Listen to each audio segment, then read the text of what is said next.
Hi everybody, this is Mr. Pritchard. I'm just here this morning just to show you how to log into Seesaw and access some work that your child's teacher has set for you. The first thing you'll need to do is go to the Seesaw website. If you just Google it and you'll find a page that looks like this. To log in, you go to the login screen, which is this part here,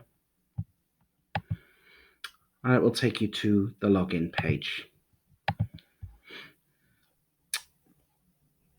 Your child will need to log in as a student on this part here.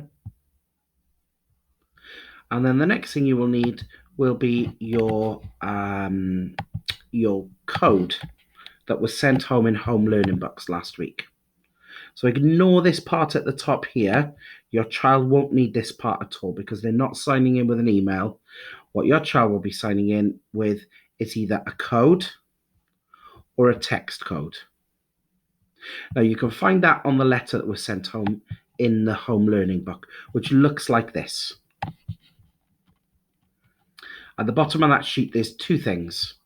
There is a letter code, which is this part here, or there's a QR code, which is this bit here. If you're using a telephone, like a mobile phone or a tablet, the best way to do it is to scan that code. Open up the camera on this page, which is this part here, and that will allow you to scan the code. If you're using a Chromebook, a laptop, or a PC, your best bet is to use the letter code, which is that 12-digit code there.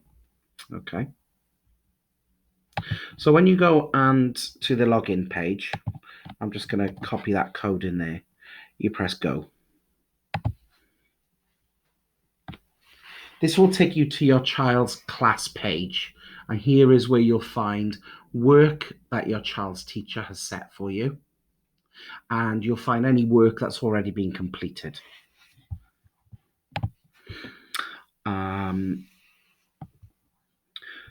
So when you go to this page, the first thing that normally appears is a journal. I've logged into this before, so that's why it came up with that activities page there, okay? So on the journal, you'll find work that has been completed. Now, when you log in, you will only see work that your child has completed, okay?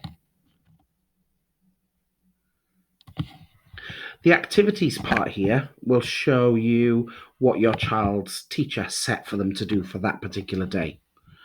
So Miss Dunkley and I, for example, have set some patterns. We've set, earlier in the week, we'd set some Mother's Day tasks. We'd also set the rainbow task here for them to do, okay? Now, if I just look at the rainbow one, that's a good one to look at. To access that activity, your child will need to add their response, okay? And quite simply, they click on this green Add Response button here. When they click on that, it will bring up a page that looks like this. Now, your child can respond in a couple of different ways. If they've maybe drawn a rainbow at home or painted one, they could click on this part here, and that would allow them to take a photograph of it. If they want to draw a rainbow, they can click this part here, and this will give them the option to go to a sort of paint package, which I'll show you in a second. There are other ways to respond, which I'll talk about in later videos. So there's a video response. If your child had done something on a computer that they'd wanted to upload, you'd use this part here. If they wanted to write something, they would put this part here. And if they wanted to put a link to something that they'd found online, they would use this part here. But for this particular task, I'm going to use the drawing tool, which is this one. The drawing tool is very simple. It has pens at the bottom, colors here down the right-hand side. If you want, you can add a text box, a voice recording, or a photograph. When your child has completed their picture, they press the green Save button here.